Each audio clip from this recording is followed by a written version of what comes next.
మానవుడు సమాజం మీది సర్వంతర్యాలు నీలో ఉన్నాడు.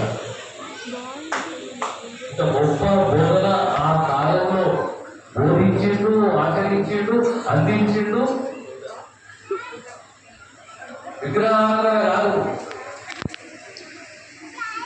నీలో పరమాత్మ ఉన్నాడు. ఆత్మ పరమాత్మ ఒకటే. ఇంత గొప్ప బోధన ఆ జ్ఞానాన్ని అందించింది భగవంతుడు.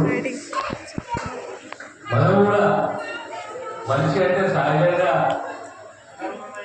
రకరకాల గుణాలు ఉంటాయి, అన్నింటి ఎక్కువ ఆశ ఉంటాయి, కోరికలు ఉంటాయి, ఈర్ష్య ఉంటుంది.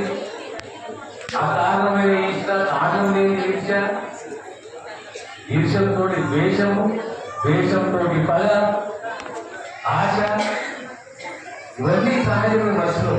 కానీ ఏదో ఒక త్యాగం మనం విభజించుకోవాలి. ఆ భగవంతునికి, ఆ పరమేశ్వరునికి, ఆ నిర్గుణునికి, ఆ నిరాకారునికి ఎప్పుడు మనం రుణపడి ఉండాలి. ఆ జ్ఞానంలో ఉండాలి, ఆ భక్తిలో ఉండాలి. భక్తి ద్వారా సేవలు అందించాలి. తోటి మానవుని గౌరవం